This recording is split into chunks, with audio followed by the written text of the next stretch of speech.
किसी गांव में एक गरीब किसान था। घर में उसकी पत्नी और वो दो ही लोग थे। उनके दिन गरीबी में गुजर रहे थे। किसान के पास कुल जमा एक गाय और 2 बोरी अनाज ही था। पति पत्नी दोनों ही दिन रात अपने भाग्य को कोसते रहते, भगवान से शिकायत करते कि उन्हें इतना गरीब क्यों बनाया। इसी तरह से दोनों के दिन गुजर रहे थे। एक दिन गांव में एक साधु आया। वो गांव भर में भिक्षा मांगता हुआ उस किसान के घर भी पहुंचा। जैसे ही साधु ने किसान के घर आवाज लगाई, उसकी पत्नी और उसने अपने भाग्य को कोसना शुरू कर दिया। तुम्हें हम क्या दान दें महाराज, हमारा तो खुद का जीवन भिखारियों सा ही गुजर रहा है। ना कपड़े हैं धन के, ना घर में अनाज है। भगवान हमारे साथ इतना अन्याय कर रहा है, जबकि हमने तो किसी का कुछ बिगाड़ा भी नहीं है। साधु उनकी समस्या समझ गया। उसने कहा, देवी भाग्य भगवान नहीं बनाता, हमारे कर्म ही भाग्य बनाते हैं। भगवान तो केवल कर्मों का फल दे रहा है।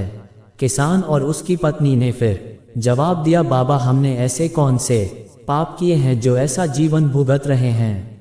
हमने तो कभी कोई पाप किए ही नहीं, लेकिन कभी भी घर में एक गाय और 2 बोरी अनाज से ज्यादा कुछ रहता ही नहीं।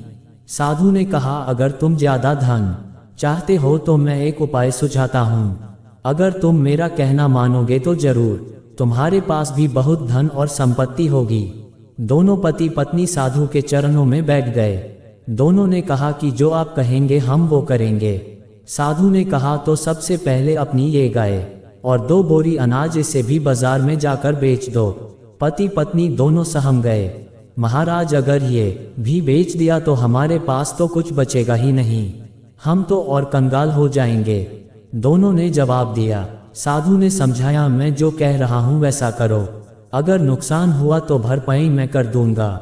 मैं तुम्हें फिर से एक गाय और 2 बोरी अनाज ला दूंगा। डरते डरते दोनों राजी हुए। किसान ने बाजार में जाकर गाय और अनाज को बेच दिया, धन लेकर घर लौटा। फिर साधु ने कहा, अब एक काम करो, इस धन से उन गरीबों को भोजन कराओ जिनके पास खाने को कुछ नहीं है। किसान ने वैसा ही किया, कई गरीबों को भोजन करा दिया। ये बात गांव जमींदार को पता चली कि गरीब किसान ने अपनी गाय और अनाज बेचकर भूखों को खाना खिला दिया। उसने तुरंत अपने सेवक को भेजकर किसान के घर एक गाय और 2 बोरी अनाज भिजवा दिया। साधु ने फिर किसान से कहा कि इसे भी बेचकर आओ और कल फिर गरीबों को भोजन कराओ। किसान ने फिर ऐसा ही किया। तो फिर किसी ने उस किसान को दान में एक गाय और 2 बोरी अनाज भिजवा दिए।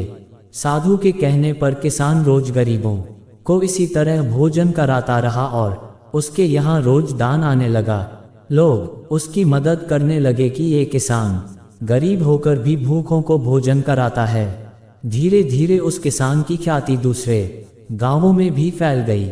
धीरे धीरे दान आने का दायरा बढ़ता गया। बहुत दिन गुजर गए, किसान गरीब से संपन्न हो गया। उसने एक दिन साधु से पूछा कि अचानक मेरे भाग्य में इतना अनाज और धन कैसे आ गया। साधु ने उसे समझाया कि तू इस धन से दूसरों को भोजन करा रहा है, ये उन्हीं के भाग्य का धन है जो भगवान तुझे दे रहे हैं। कहानी का सार, हमेशा अपनी असफलताओं और दुर्भाग्य के लिए भाग्य या भगवान को कोसना ठीक नहीं है। अपने कर्म बदल कर देख लें। संभव है कि हमारे कर्म ही ऐसे ना हो कि भाग्य उसमें साथ दे।